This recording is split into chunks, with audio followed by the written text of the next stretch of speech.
हा उंदरावर बसून चाललाय कोण? अरे हा हा हा ढेरपोट्या. अरे अरे अरे अरे अरे बिचारा उंदीर त्या ओझ्यानं मरायचा. पडला पडला पडला ढोल्या पडला.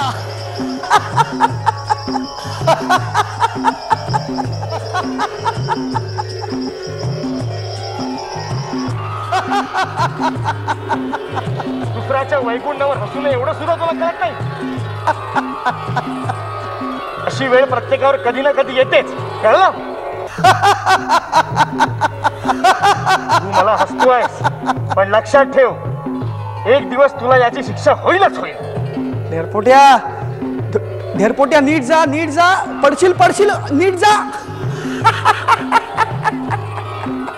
या मुराच्या नादी न लागलेलंच बरं. चल मूषक, चल लवकर, चल.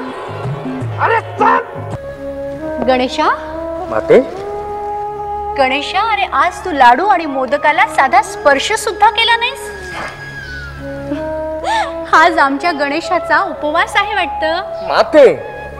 गणेशा, अरे अशी कोणती अघटित घटना घडली आहे? काय कथन करू माते. मी उंदरावरून प्रवास करत असताना अचानक पडलो. तेव्हा हा चंद्र माझ्यावर खो खो करून हसला. मला ढेरपोट्या म्हणाला, ढेरपोट्या. माझ्या रूपाची निंदा केली त्यानं माते, निंदा केली. शिवपुत्र गजानना, तू अतिशय सुंदर आहेस, ओंकार स्वरूप आहेस, ज्ञान, शक्ती आणि साधना यांचा संगम आहेस. तुझं हे गजमुख ज्ञान आणि कर्म यांचं प्रतीक आहे. सुपासारखे तुझे हे कान जरी सगळं काही ऐकत असले ना, तरी फक्त हवं तेच ग्रहण करतात. तुझा हा विशाल उदर म्हणजेच लंबोदर ध्येय प्राप्तीसाठी लागणाऱ्या कालावधीचे दर्शक आहे. तुझे हे डोळे विशाल दृष्टीचं प्रतीक आहे. माते, रूपाचा अहंकार असणारा त्या चंद्राला याची लवकरच प्रचिती येईल. मी मोठा, मी मोठा, मी मोठा, मी मोठा. गणेशा, शरीराने जरी तू माझ्यापेक्षा मोठा असलास तर वयानं मी तुझ्यापेक्षा मोठा आहे. नाही, मी मोठा आहे. नारायण नारायण.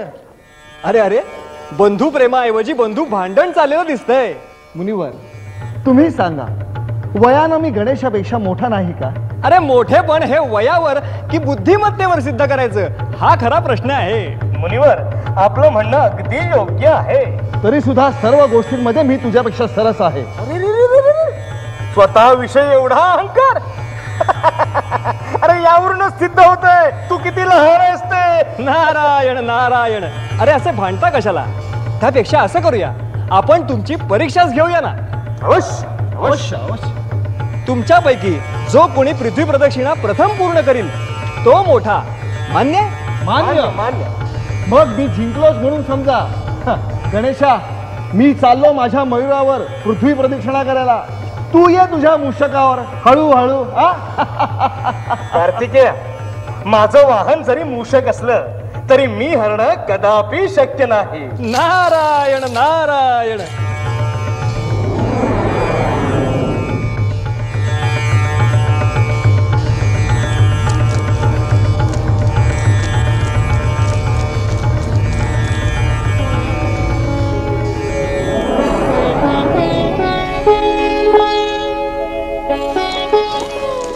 गणेशा,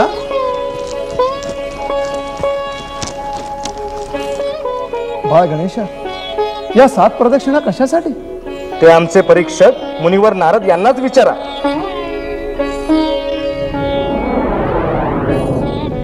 नारायण नारायण. हे काय गणेशा, अरे तुझ्या पृथ्वी प्रदक्षिणेचं काय झालं की अजून सुरुवातच करायची आहे? अरे तुझा बंधू बघ अजूनही पळतोय.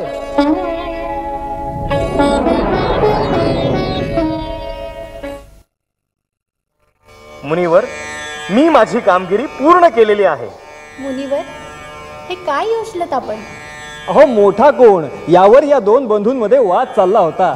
म्हटलं पृथ्वी प्रदक्षिणा जो कोणी प्रथम पूर्ण करेल तो मोठा. मीच मोठा, मीच केली पृथ्वी प्रदक्षिणा पूर्ण. बर. आणि हे काय, आमचे बंधू अजून इथेच? मी तुझ्या आधी प्रदक्षिणा पूर्ण केलेली आहे. हे साफ खोट आहे. हे अजिबात मला मान्य नाहीये. पृथ्वी प्रदक्षिणा प्रथम तू पूर्ण केलीस ना? अर्थात मुनिवर. मग कशी ते सांग. कार्तिकेय, माता पित्यांना प्रदक्षिणा घालून त्यांचे आशीर्वाद घेतले की ते पृथ्वीला प्रदक्षिणा घालण्यासारखेच आहेत, आणि हे मला खुद्द पिताश्रींनीच सांगितलं होतं. शक्तीपेक्षा बुद्धी श्रेष्ठ आणि पृथ्वीपेक्षा माता पिता श्रेष्ठ. काय कार्तिकेय? गणेशा, तू माझ्यापेक्षा वयानं जरी लहान असलास तरी पराक्रमानं आणि बुद्धीनं माझ्यापेक्षा श्रेष्ठ आहेस. भ्रात्या, याचा मला अभिमान आहे. वा वा वा वा, काय हे बंधू प्रेम. नारायण नारायण.